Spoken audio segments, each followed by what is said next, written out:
ॐ अज्ञानतिम्रान्धस्य ज्ञानाञ्जनं शलाकया चक्षुरुन्मीलितं येन तस्मै श्रीगुरुवे नमः। नारायणं नमस्कृत्य नरं चैव नरोत्तमं देवीं सरस्वती व्यासं ततो जयमुदीरये।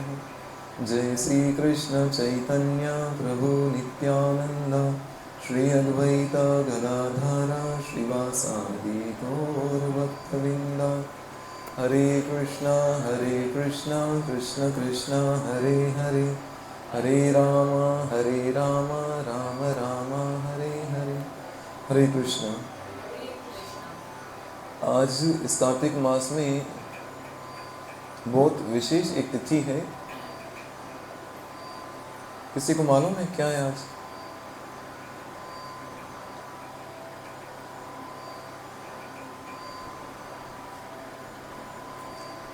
इसको कहते हैं अहोई अष्टमी। अहोई अष्टमी क्या कहते हैं? हाँ, एक्चुअल में देखा जाए तो ये कार्तिक मास भक्ति करने का महीना है।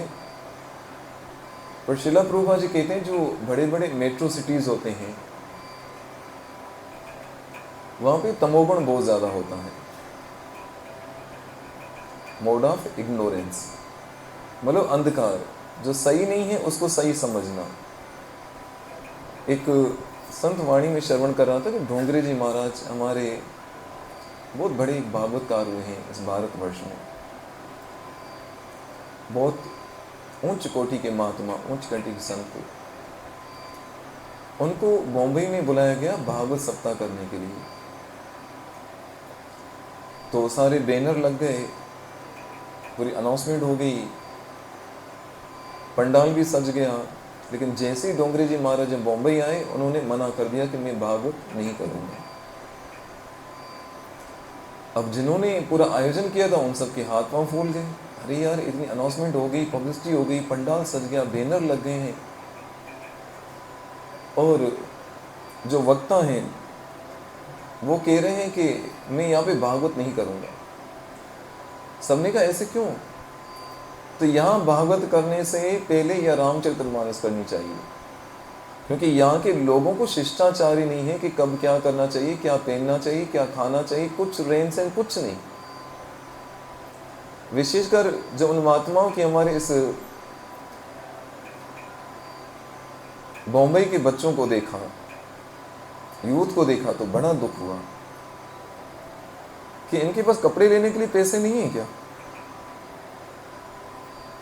इनको बोले रामचरितमानस होनी चाहिए इनके बीच में।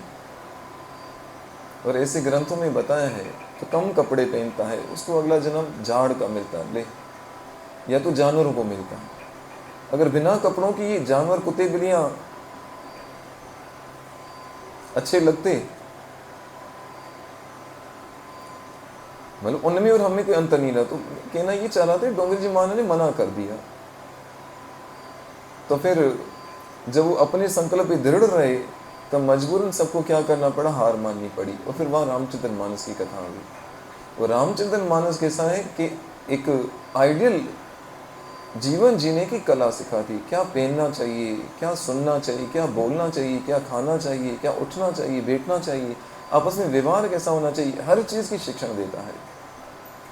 इस समय हम देख रहे हैं कार्तिक मास है, परंतु आज आप मार्केट में निकलो ना, जहाँ 3 मिनट का डिस्टेंस होगा वहाँ आपको शायद 2 घंटे लग जाए, इतनी हालत खराब। किसी को ये पता ही नहीं चल रहा कि इसमें कार्तिक मास चल रहा है। इस महीने में विशेषकर भक्ति करनी चाहिए। इस कार्तिक मास में जो तिथियां आती हैं उन तिथियों को हमें विशेषकर ध्यान देना चाहिए और अपनी साधना को और बढ़ाना चाहिए। तो कहते हैं जो मेट्रो सिटीज होते हैं बड़े बड़े, वहाँ तमोगुण प्रधान होता है, अज्ञानता बहुत होती है, कुछ अक्ल नहीं होती।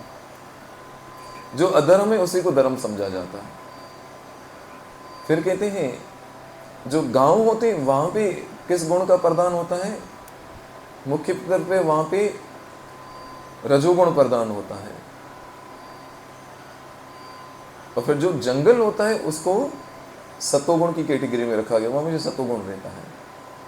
आज मैं बच्चों से बात कर रहा था मैंने कहा क्या रूटीन चल रही है? वो कह रहे थे हम रात को 2 बजे उठ जाते हैं।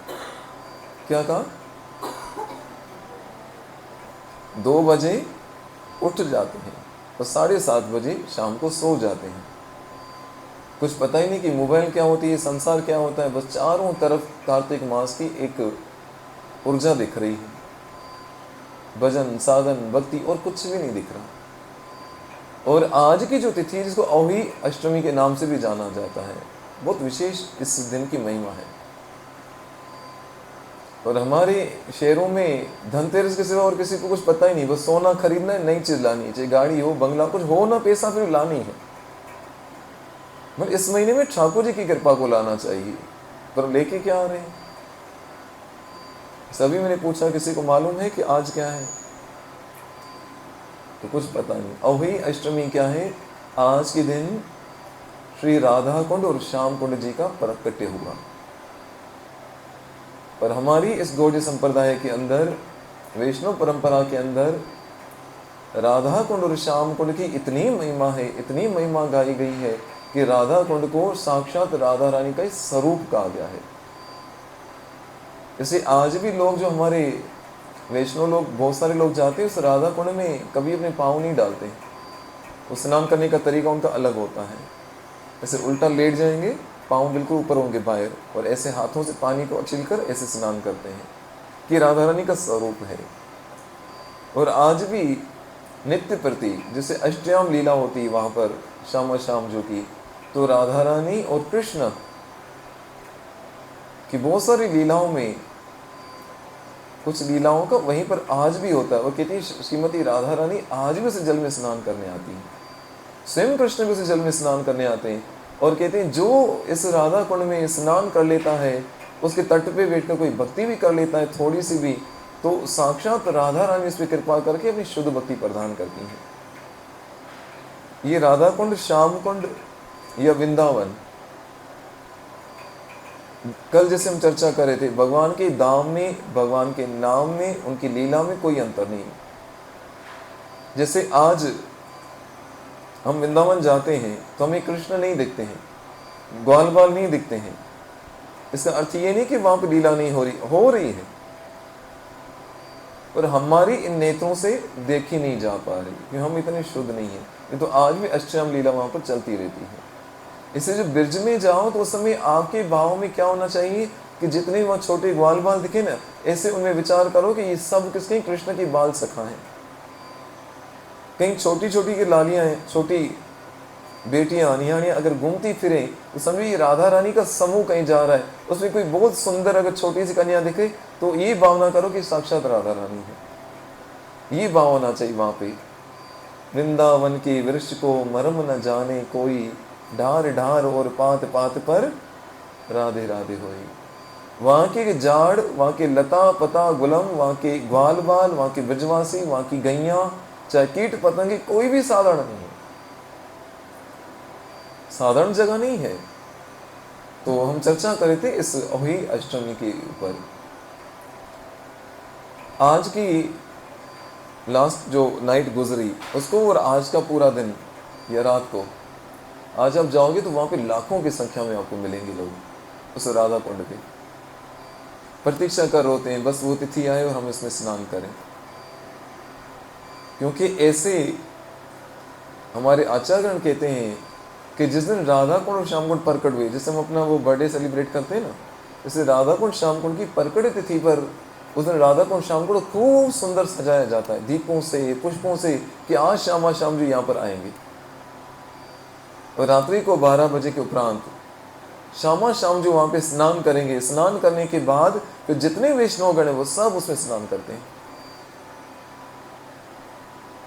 और ऐसे भी बताया है कि जिसको संतान नहीं हो रही हो तो इस रात्रि को स्नान करने से राधा रानी कृपा से उसको ये भी कृपा प्राप्त हो जाती है। हमें तो इस कर्मकांड में नहीं जाना है, पर इससे मान्यता है और ये है इन चीजों की बातें।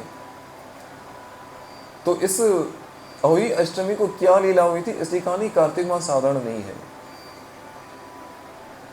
जैसे ब्रज 84 के अंदर हम देखे हैं कि जब लाला का जन्म हुआ तो कंस ने बहुत सारे असुर भेजे थे।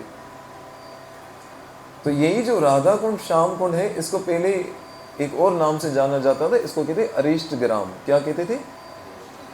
देखो भाव भाव से आपकी क्या हो रही, मानसिक एक ब्रज यात्रा हो रही है। क्या कहते हैं उसको? अरिष्ट ग्राम। ग्राम मतलब गांव, अरिष्ट गांव उसको कहते हैं। और ये समय के अकॉर्डिंग क्या होता है, ये धाम लुप्त हो जाता है और समय के हिसाब से खुद प्रकट भी हो जाता है। ये हमारा सौभाग्य, हम इस समय पे जी रहे हैं जब ये धाम प्रकट है। ये राधा कुंड श्याम कुंड पहले लुप्त हो चुके थे। ये तो चैतन्य महाप्रभु जब वृंदावन में आए, इसी कार्तिक पूर्णिमा में आए थे, जब आए तो खोज कर रहे थे एक एक उस स्थान को जहाँ पर ठाकुर ने स्वयं वहाँ पे लीला की थी। तो यहाँ राधा कुंड श्याम कुंड को खोज करने के लिए आए, तो इस अरिष्ट ग्राम में, उस गांव के अंदर, गांव वालों को पता ही नहीं था कि राधा कुंड कहाँ पे, श्याम कुंड कहाँ पे। ऐसे उन्हें देखा कि एक बहुत सुंदर सन्यासी आया है और वहां पे तो पोखर होती थी। पोखर में छोटे से गड्ढे होते ना, जैसे ऐसे। तो गांव वाले उसको एक दोली पोखर कहते थे और एक को श्यामा पोखर कहते थे, यानी एक गोरी पोखर, एक सफेद पोखर, ऐसे इस नाम से जानते थे। ऐसे छोटा सा बस गड्ढे की तरह था। तो चैतन्य महाप्रभु साक्षात कृष्ण है, वो आए तो पहचान लिया। और जैसे ही इस दोली पोखर और श्यामा पोखर के दर्शन के तुरंत चैतन्य महाप्रभु उसमें चले गए और खूब उसमें स्नान किया। ब्रजवासी गण हैरान थे कि ये क्या सन्यासी को हो गया, ये कीचड़ वाले ऐसे जल के अंदर ये जल क्रीड़ा कर रहे हैं, स्नान कर रहे हैं, है क्या ये? पर महाप्रभु तो स्वयं इतने आकर्षक हैं, सारे वहाँ के गांव के लोग उनसे बड़े प्रभावित हुए। तब उन्होंने कहा कि ये दोली पोखर, काली पोखर नहीं है, ये तो राधा कुंड श्याम कुंड है, ये तो राधा रानी की क्या है, उनकी पावन पवित्र स्थली है। तो चैतन्य महाप्रभु से राधा कुंड श्याम कुंड को प्रकट किया है। ये तो चैतन्य महाप्रभु के पहले तो धाम लुप्त हो चुका था। तो हम पर चैतन्य महाप्रभु की विशेष कृपा है, उन वैष्णव की कृपा है कि आज हम उन ब्रज में उन सारे स्थानों के दर्शन कर पा रहे हैं। सब बोलो जरा, हरे कृष्णा।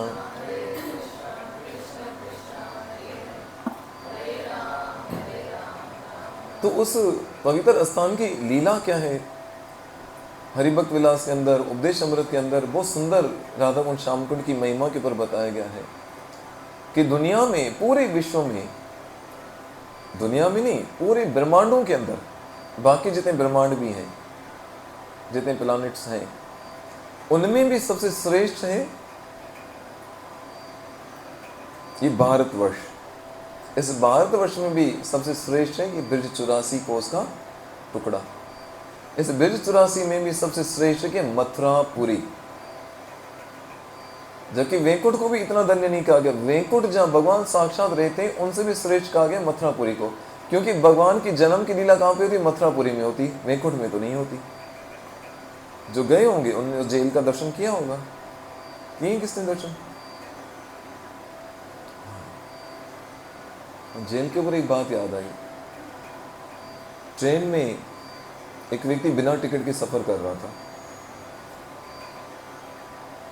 टीसी ने आके पकड़ा, टिकट। बोला टिकट तो नहीं है मेरे पास। टिकट नहीं है, कहाँ जा रहे हो? बोला अयोध्या। नहीं, बोले जहां पे राम का जन्म हुआ था, मतलब अयोध्या। बोलता हाँ। अच्छा, तो टिकट तो नहीं है, तो फिर चलो। तो उस यात्री पे कहाँ पे? बोले जहाँ कृष्ण का जन्म हुआ था। मैं कहाँ? मतलब जेल में।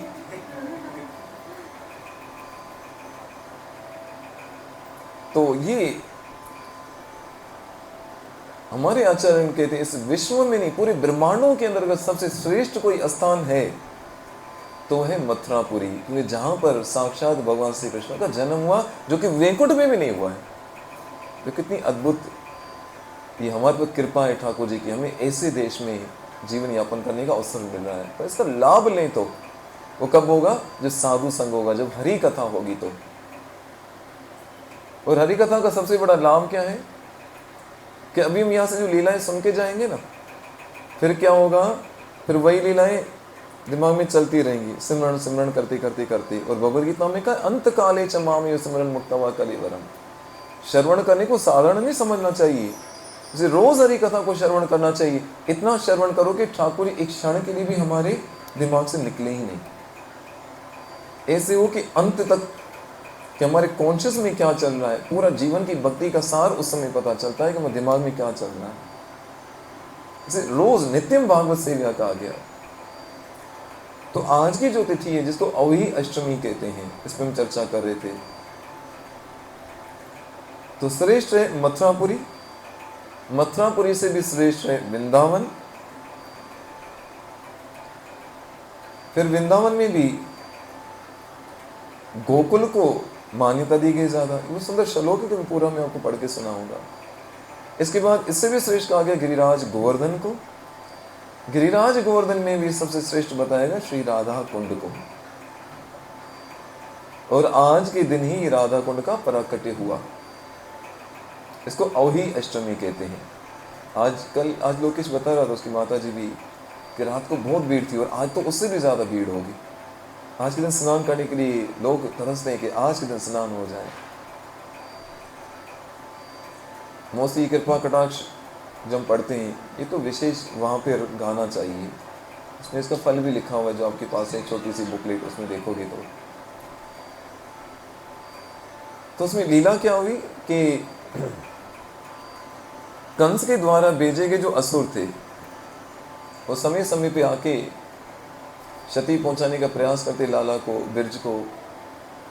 और कई प्रकार के कंस ने अपने असुर ऐसे बिरज में जगह जगह पर बिठा रखे थे। और यहां पर कंस का भेजा हुआ एक असुर, जो कि बेल के स्वरूप में यहां पे छुपकर बैठा था। और बेल के स्वरूप में क्यों छुपकर बैठा था, उसको पता था। देखो ये ब्रजवासी ना गौ माता का बहुत आदर करते हैं, बेल का बहुत आदर करते हैं। बेल के स्वरूप में रह के मैं यहाँ पर क्या करूँगा, अपना काम करता रहूँगा। अब बेल के स्वरूप में कभी क्या करे, किसी गोपी को मार दे, कभी किसी ग्वाल को मार दे, कभी किसको नुकसान पहुँचा दे। अब बेल है तो इसको नंदी है बाबा, इसको कौन मारे, प्रणाम करो। इससे उनका काम चलता रहा। ऐसे करते करते ग्वाल बालों ने कृष्ण को कहा कि यहाँ पर ये जो असुर है वो बेल के स्वरूप में बैठा है,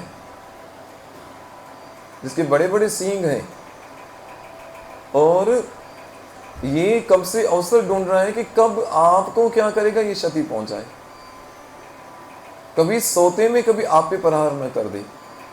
तो पहले तो इसका काम आपको पूरा करना है। कृष्ण का फिर तो बाकी असुरों को छोड़ दो, पहले इसको मारना है। ये छुपकर बैठा है, और है भी किसके स्वरूप में, बेल के स्वरूप में। तो कृष्ण ने क्या किया, ग्वाल बालों के साथ उस अरिष्ट गांव में, पहले क्या कहते थे इस स्थान को, अरिष्ट गांव कहते थे। ये अरिष्टासुर, इसी असुर का नाम था। कृष्ण आए और सीधा उस बेल के सामने, बेल ने देखा आज तो कृष्ण सामने आ गए, एकदम असुर की तरह उन्हें क्या किया, कृष्ण पे प्रहार किया। कृष्ण तो तेरे स्वागत के लिए खड़े थे। कई बार कहावत होती है, आ बेल मुझे मार। इसे हर किसी को छेड़ना नहीं चाहिए। और कृष्ण ने उस अरिष्टासुर को ऐसे टांगों से पकड़ के घुमा घुमा के उसका तो अंत कर दिया। अंत तो किया। सारे ग्वाल बाल तालियां बजाई, बड़े खुश हुए। इतने में हमारी लाडली जो श्रीमती राधा रानी, ललिता, विशाखा आदि सखियों के साथ वहां पे पधारी है। देखा तो अरिष्टासुर का वध हो चुका है। और कृष्ण जैसे इन गोपियों की तरफ बढ़े, सारी गोपियां, अरे रुक रुक, पर्यट, अरे क्या हुआ। तो ऐसे में ललिता, विशाखा वो आपस में बातें करते कृष्ण को ताने मारने लगी। अरे देखो, हम तो वेश है ना, वेश्यों के अंदर, वेश मतलब जो बिजनेसमैन होते हैं, जो उस समय जिसके पास गौ रक्षा होती थी, गौ पालन करने को वेश कहा जाता था। हम तो वेश है ना, हम तो गौ माता का कितना आदर करते हैं, बेल का कितना आदर करते हैं। ये देखो, इसको कोई शिष्टाचार है इसके अंदर। आज इसने बेल को मार दिया, अरे इसको तो देखना भी मत, अपवित्र हो जाएंगे हम लोग। कृष्ण का कर लो बात। एक तो इनकी रक्षा के लिए मैंने असुर का वध किया, और मेरे ऊपर ही सब टूट पड़े। हट हट परे। अरे वो असुर था तो भी था किसके स्वरूप में, बेल के स्वरूप में ना। अपराध तो किया तुमने। अब तुमसे बात भी नहीं करनी, तुम्हें देखने से हमें क्या होगा, पाप लगेगा। कृष्ण छोटा मुंह करके, अरे ओ लाडली जो रुष्ट हो जाए तो फिर कृष्ण का दिन तो फिर खराब हुआ। जैसे जब भी लाडली जो मान करती है, कृष्ण मना नहीं भी कई बार जतन करते हैं। अब मोर कुटी में चले जाओ, कभी मोर बन के नाचना पड़ता है, कभी चूड़ी बेचने वाला बनना पड़ता है, कभी वो औजा होता है ना भूत निकालने वाला जो, वो बनना पड़ता है, बहुत सारी लीलाएं। तो राधा रानी मान करके बैठ जाए तो कृष्ण का तो फिर दिन पूरा खराब है। और कृष्ण और हैं कितने उस समय, थोड़ा इमेजिन करो, ठाकुर जी कितने साल के, कितने साल के, 3.5 साल के होंगे ज़्यादा से ज़्यादा, 3.5-4 साल के। और कितना मासूम, देखो तो पीछे कितना बेचारे वो दामोदर सिंह, देखो आप बात भी नहीं करेंगी लाडली जो, क्या गलत कर दिया मैंने। क्योंकि वृंदावन के अंदर क्या है, ऐश्वर्य भक्ति जो है वो वात्सल्य भक्ति के सामने ठंडी पड़ जाती है। और वात्सल्य भक्ति जैसे माँ यशोदा की है, लाला को अपना लाल समझना। फिर इसके बाद गोपियों की जो प्रेमा भक्ति, उसके सामने तो ठाकुर जी का ऐश्वर्य तो चल ही नहीं पाता। सब भूल जाते हैं कि मैं ठाकुर हूँ। कितने प्रेम के बस तो आप ठाकुर जी को अपना लाला बना सके, इतना शक्ति है प्रेम के अंदर। कृष्ण का अरे ऐसे क्यों कह रहे हो सब, तो मैं क्या करूं बताओ मुझे। अब तुम्हें क्या करना पड़ेगा, वही करना पड़ेगा जो इंद्र ने किया। इंद्र ने क्या किया, वरतासुर का वध किया था, सारे तीर्थों में स्नान किया था। अब जाओ तुम सारे तीर्थों का स्नान करो, तब तुम जाके पवित्र होगे। सब गोपियां तो छेड़ने में इनको आनंद आ रहा था कि मैं क्यों जाऊं सारे तीर्थों में स्नान करने, मैं यहीं पे बुला लेता हूं। उसी समय कृष्ण ने एक अपनी बांसुरी से क्या किया, वहां गड्ढा खोदना शुरू किया है।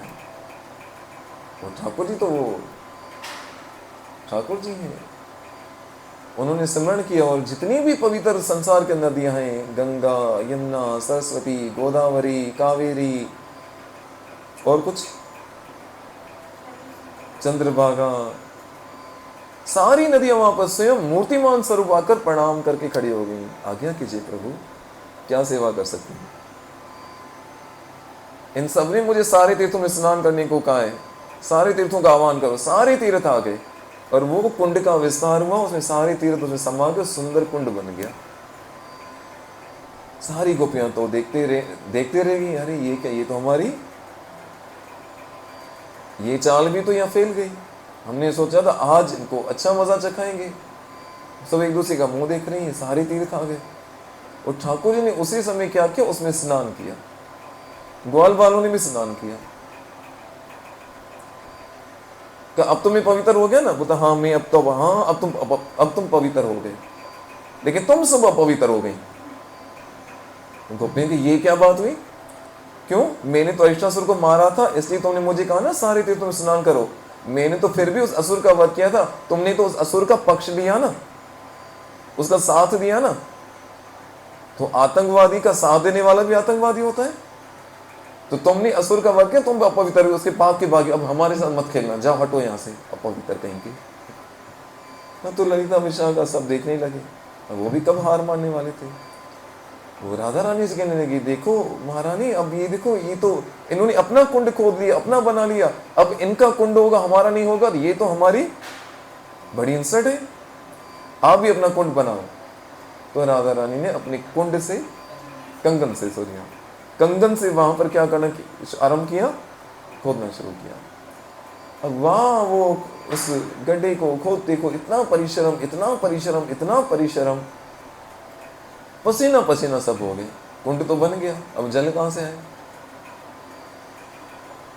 कृष्ण उस समय राधा रानी को सब ललिता विशाखा आदि सखियों देख रहे, क्यों जल कहां से लाओगे, तुमने बहुत मेहनत की, बहुत पसीना बहाया, लो थोड़ा सा मैं जल आपको दे देता हूं।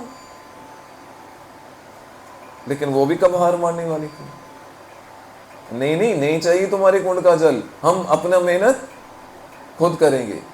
सब गोपियों ने मीटिंग बुलाई, क्या करना चाहिए, चलो मानसी, नहीं तुमने इस कुंड में स्नान किया, जल अपवित्र हो गया, इसमें हम नहीं स्नान करेंगे, हम मानसी गंगा के दर्शन किए, किसी ने स्नान किया वहां पे, गोवर्धन में परिक्रमा में जाते हैं मानसी गंगा। कितना अद्भुत स्थान है ये। बरसाना, ये गोवर्धन, ये सब इसी एरिया में पड़ते हैं। बहुत दिव्य स्थान है।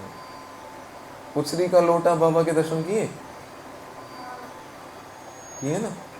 उसकी लीला पता है क्या है? कई बार आप जाओगे वहां बोलते हैं पुचरी के लोटा बाबा की हु ऐसे बोलते हैं।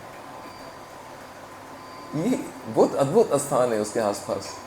कभी बताऊंगा इस विषय पे, हम आएंगे तो। कभी ऐसे मन करता है बिर 84 की परिक्रमा घर बैठे भाव में करें। वहाँ 1 महीना लगता है, वो भी बहुत स्ट्रेट फॉरवर्ड तेज भागते हैं तब जाके। यहाँ कुछ ऐसा कुछ कर्म बने ना कि एक हफ्ता हम इस जगह की परिक्रमा कर लें, फिर दूसरे इसकी परिक्रमा कर लें, ऐसा कुछ व्यवस्था हो तो अच्छा है। क्योंकि माँ वालों के घर बहुत अच्छा सिस्टम था। जो चीज़ें कहीं और नहीं होती थी यहाँ पे होती थी। मैंने झूलन दर्शन वहाँ पे किए थे, इतना अद्भुत। वो रथ यात्रा इनके घर पे हुई थी। वहाँ पे उस समय कोई नहीं था, बहुत मज़े की उस समय में। और ऐसे लगता था ब्रिज वहाँ पे प्रकट हो गया। इतनी सारी तुलसी मारियाँ ने वहाँ पे, इतना सुंदर झूला। तो ये अगर हम ब्रिज नहीं जा सकते तो अपने घर के अंदर ऐसे कुछ अनुष्ठान करने चाहिए, विशेषकर ऐसी तिथियों में। तो सब लोग गोपियां क्या करें, मानसी गंगा से घड़े भर भर के, वो कुंड भरने वाला है क्या, वो इतना दूर से मानसी गंगा से मटके भर भर के ला रही, पानी डाल रही, ला के डाल रही। अब तो हालत खराब हो गई। और ठाकुर जी कभी भी, हमारी लाडली जो का मुख अगर छोटा पड़ जाए तो उनको नहीं सहन होता है। ठाकुर जी ने प्रार्थना की आप इतना परिश्रम मत करो, आप हमारे कुंड का जल ले लो। तो ठाकुर ने मनाया, तब वो मान गई। तो उस समय फिर कहते हैं ऐसे कृष्ण ने अपनी बंसी से ऐसे उस कुंड से एक ऐसे धार निकाली है जो उस कुंड में जल को छोड़ा, फिर वो जल उसमें गया। तो कृष्ण ने यहाँ पर ये घोषणा की है कि लाडली जो, जिस प्रकार आप मुझे यहाँ पर प्रिय हो, इसी तरह से कुंड भी मुझे प्रिय होगा। जो उसमें स्नान करेगा वो भी मुझे अति प्रिय होगा। तो इसके बाद सबने मिलकर बहुत आनंद मनाया है। कभी राधा कुंड में स्नान करें, कभी श्याम कुंड में स्नान करें, कभी राधा कुंड में स्नान करें, कभी श्याम कुंड में स्नान करें। फिर दोनों जो राधा रानी के पक्ष की जो हैं सखियाँ, वो कृष्ण के ग्वाल बाल जो सखा, वो उस कुंड में स्नान कर रहे हैं। वो लीला आज भी नित्य निरंतर वहाँ चलती है। और ऐसे कर्म है कि वहाँ जाते हैं तो पहले राधा कुंड में स्नान करना चाहिए, फिर श्याम कुंड में स्नान करना चाहिए, फिर वापस राधा कुंड में स्नान करना चाहिए। और कहते आज भी लाडली जो उसमें शाम जो वहाँ पे विहार करने आते हैं, तो आज तो वहाँ पे बहुत सुंदर तैयारी हो रही होगी। रात को जैसे ही 12 बजेंगे ना, तो सबके मन में ये होता है कि आज शाम जो आके यहाँ पर स्नान करेंगे। इसके उपरांत फिर हम सब उसमें प्रसादी स्वरूप में स्नान करेंगे। तो लाखों के लोग में संख्या आज की रात को वहाँ पर होते हैं। और बिग 84 की परिक्रमा चल रही, तो बहुत सारी परिक्रमा वो ऐसा रूटीन बनाते हैं कि आज की रात भी वहाँ पे पहुँचे। तो आज के दिन उस राधा कुंड श्याम कुंड का प्राकट्य हुआ है। जिस राधा कुंड को इस ब्रह्मांडों के अंदर सबसे श्रेष्ठ राधा कुंड को कहा गया है। श्री राधा कुंड को साक्षात राधा रानी का स्वरूप माना गया है, इसलिए उसमें कोई आचरण, कई ऐसे वैष्णव उसमें चरण नहीं डालते हैं। और उस राधा कुंड में स्नान करने वाले को कहते हैं साक्षात श्रीमती राधा रानी अपनी शुद्ध भक्ति प्रदान करती हैं। ऐसे राधा कुंड को आज भाव भाव से आप लोग स्मरण कर लो और भाव भाव में उनका स्नान भी कर लो। सब बोलो जरा, हरे कृष्णा।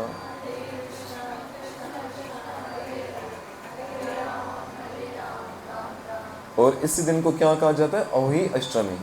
जैसे अभी मैंने बताया कि इसको प्रकट करने वाले कौन, चैतन्य महापुरुष साक्षात। पहले नहीं तो इसको क्या कहा जाता, अरिष्टा ग्राम, अरिष्ट गांव कहा जाता था। और गांव वालों को पता नहीं था, तो इस पोखर को किस नाम से जानते थे, धौली पोखर और काली पोखर। धौली मतलब गोरी पोखर, काली मतलब काली पोखर, श्याम कुंड और राधा कुंड। तो ऐसे राधा कुंड श्याम कुंड में जब ये पूरा स्नान हो जाएगा तो वहाँ पर एक हमारे बहुत परिचित संत हैं, बहुत अद्भुत, जिनका नाम है लक्ष्मी नारायण बाबा। क्या नाम है, शायद आप लोगों ने दर्शन भी किए हों, कई बार आश्रम में भी आ चुके हैं। बहुत अद्भुत है, उनका राधा कुंड में बहुत भाव है। और संतों की तो मौज ही अलग होती है। सब स्नान करके जाते हैं ना, फिर वो सारे अपने जो उनके आश्रम में भक्त रहते हैं सबको लेकर आते हैं।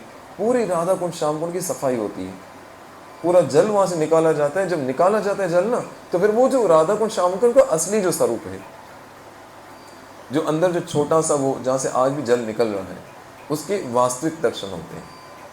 फिर उस रज को क्या किया जाता है, आपने देखा होगा राधा कुंड श्याम कुंड पे, वहाँ पे ऐसे गोले बना के वहाँ पे रखे जाते हैं, बेचे भी जाते हैं। बहुत सारे वैष्णव उस राधा कुंड के उस रज को लेकर जाते हैं, फिर उस समय गोपी चंदन में मिला के उसे तिलक करते हैं।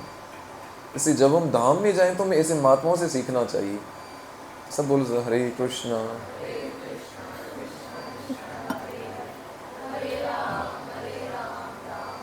ऐसे महात्माओं से सीखना चाहिए। धाम में जाके खाली पाप छोड़ने की भावना से नहीं जाना चाहिए, ये सोचना चाहिए वहां जाके भजन करेंगे, वहां धाम में जाके उसकी सेवा करेंगे।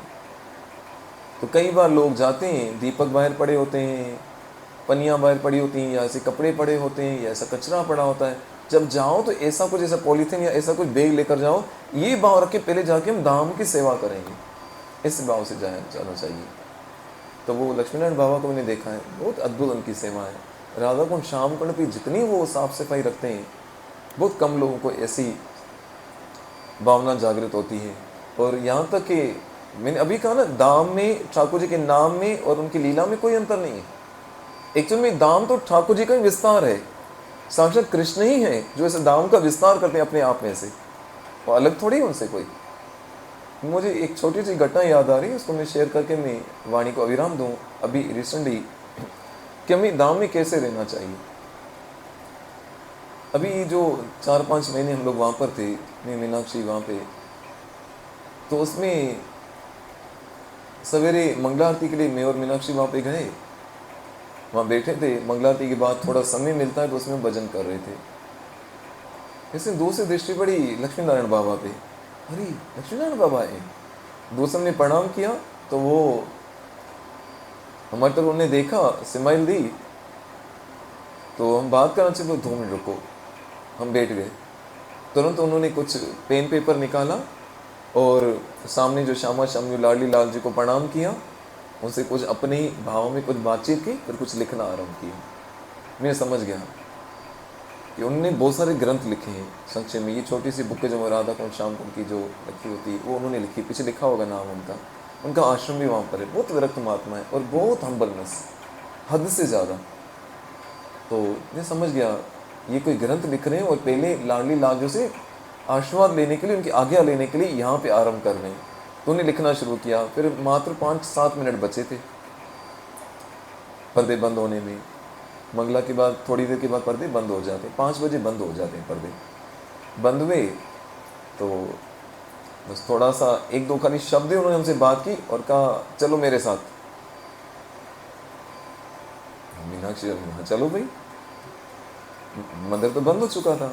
उतरे तो बाहर जो खाली कट्टे होते ना, बोरियां कहीं कोने में से पड़ी हुई, बोले ये आप उठाओ, ये आप लो, ये मेरा अकाउंट है। एक अपना थैला निकाला, बोले तीनों अपने अपने अकाउंट को संभालो। संतों की तो वाह वाह मौज फकीरा दी, बड़ा सा जोला बाबा। अच्छा कंटिन्यू, हाँ, दो शब्द हमसे बोले, फिर सीधा बोलते जाए। जो सीढ़ी से उतर रहे थे, मैया सीढ़ी चढ़ रहे हो ना, एक एक सीढ़ी पे राधे राधे बोलते जाओ, आपको सीढ़ी चढ़ना आसान हो जाएगा। मैया उतर रहे हो ना, एक एक सीढ़ी पे राधे राधे बोलो, राधे राधे। अपनी मस्ती में जोर से सबको नचा रहे हैं, वो अलमस्त एकदम। आने जाने वाले को देख के जोर से कहते राधे राधे। फिर हमें कहा बाबा इसको क्या करना है, आओ मेरे पीछे पीछे, आप उनका अकाउंट खाली है ना, भरते हैं। फिर जब वो बरसाना की सीढ़ियों से उतरते हैं तो उसके साइड में बहुत सारे जूस के पैकेट, खाली बोतलें, पेपर्स, पता नहीं क्या क्या, ये जो पान मसाला फालतू जो आजकल आ चुका है, ये सब लो, अभी अपना अपना अकाउंट जो इतना ज़्यादा जमा कर, अपना धन जमा करो। और इतना ऊपर वो उसको बॉर्डर को क्रॉस करके ऊपर तक वो गए, कांटे पड़े यहाँ वहाँ से, कचरा उठा रहे हैं, गंदी पनियाँ उठा रहे हैं, बोतलें उठा रहे हैं। अब देखो हम भी शुरू हो गए। वो सीढ़ियाँ उतरते उतरते वो तीनों हमारे कट्टे इतने सारे भर गए। इसे देखते 2-4 और भी वहाँ पे आ गए, उन्होंने भी शुरू कर दिया स्वच्छ भारत। पढ़े लिखे लोग, एक बार हम लोग जा रहे थे गाड़ी में, कहीं बैठे थे तो इतना रोड क्लीन साफ, गाड़ी में से कैसे जूस भी किट्ठा, पढ़े लिखे लोग हैं, लग रहा है पढ़े लिखे लोग हैं। धाम क्या है, क्या उसकी स्वच्छता होनी चाहिए, ऐसे बता नहीं चाह रहा हूँ। जाओ तो वहां भी कहो धाम की सेवा करने के भाव से जाओ, देखने के बहाने से मत जाओ, दर्शन करने के जाओ। पहले लोग ठाकुर जी के दर्शन करने नहीं जाते, साधु संग करने जाते थे। हर लोग जाने, चलो चलो दौड़ो दौड़ो मंगला आरती, यहाँ दौड़ना, इसकी मंगला आरती करनी, उसकी मंगला आरती करनी। अरे वहाँ किसी साधु को ढूंढो, उसका संग करो। इसलिए जो हमारे साथ बच्चे हैं, उनको मैं विशेषकर उनको कहा था जब वो समय वहाँ रह रहे थे, उन्हें बेटा देखो, अगर हो सके, जितना हो सके मंगल आरती अटेंड करो, पर आपका थोड़ा घर दूर है तो घर पे मंगल आरती करो, लेकिन गलती से भी वहाँ पे एक चीज़ मिस मत करना, वहाँ पे जो भागवत की कथा डेली होती है उसको ज़रूर श्रवण करना। इस बहाने से वो वैष्णव का संग हो जाता है, और जिस दिन वैष्णव का संग मिल गया तो समझो कि आपको धाम की कृपा मिली है। तो खैर हम उतरे सीढ़ियों से, तो इतने बड़े कट्टे हमारे पास भरे पड़े थे, लेकिन वो थकने का नाम ही नहीं ले रहे थे। उतर के फिर दूर एक डस्टबिन थी, बोला भी दिखाओ अपना अपना अकाउंट कितना भरा है, इसने बहुत कमाई की, इसने कम की, इसने इतनी की, चलो अब सारे डालो उसमें। फिर वो जो गवर्नमेंट का जो कंटेनर रखा हो तो उसमें सारे हमने उसमें डाले। फिर वहाँ थोड़ी देर बैठे, हमने बाबा चलो कुटिया पे थोड़ी सेवा का अवसर दो। कितनी दूर है यहाँ से? वो 4 किलोमीटर है, पर मुझे ना यहाँ जाना है विनोद बाबा के यहाँ पे, वो कुछ तो सेवा दो। ठीक है फिर एक काम करो, कैसे लेके चलोगे? बाबा 2 व्हीलर है, चलो फिर मुझे यहाँ तक छोड़ दो, प्रिया कुंड के पास। प्रिया कुंड का नाम सुना है? पीली पोखर, हाँ उसको प्रिया कुंड कहते हैं। वहाँ तक मुझे छोड़ दो, वहाँ विनोद बाबा जी का आश्रम है, बहुत अद्भुत आज के समय के संत हैं। तो फिर बाबा को मैं बिना तुम बैठो, इनको छोड़ के आता हूँ। बाबा को लिया 2 व्हीलर पे, फिर वहाँ छोड़ा। जो ठाकुर जी की कृपा से शक्ति थी सेवा करने का, वो सेवा की। संत मिले तो सेवा करनी चाहिए। इसके बाद प्रणाम करके वहाँ से अपनी कुटिया में चल पड़े, और लग रहा था कि आज का दिन हमारा लाडली लाजू का दर्शन करने का सफल गया। इतने बड़े महात्मा के दर्शन हुए, आज वहाँ पे सफाई की, और वहाँ से इंस्पायर हुए कि धाम में जाना कैसे चाहिए। तो ये थी आज अवही अष्टमी की कथा, कैसे वो राधा कुंड श्याम कुंड प्रकट हुए, जो समय के अनुसार लुप्त हो गए, फिर चैतन्य महाप्रभु ने प्रकट किया, और आज भी लोग वहाँ पर जाते हैं, राधा कृपा कटाक्ष स्तोत्र अन्य प्रकार की प्रार्थनाएं वहाँ पे करते हैं, राधा कुंड श्याम कुंड में स्नान करते हैं, और राधा रानी की कृपा को प्राप्त करते हैं। इसी मंगल कामना के साथ इस कार्तिक मास में लाडली लांझू की कृपा हम पर बनी रहे, ताकि हम अपना अच्छा भजन करके अपने मनुष्य जीवन को सफल कर पाएँ। नहीं तो जैसे कार्तिक का महीना है ना, सेल, ऐसे कंपनियों ने भी सेल लगाई, लोग सब परचेज करने जा रहे हैं, असल जो सेल है उसको छोड़ के झूठी चीज़ें लेने जा रहे हैं। अरे इस महीने में ज़्यादा से ज़्यादा क्या करो, कमाई करो। हरे कृष्ण कृष्ण कृष्ण हरे हरे, हरे राम राम राम हरे। श्री श्री वृंदावन धाम की, श्री श्री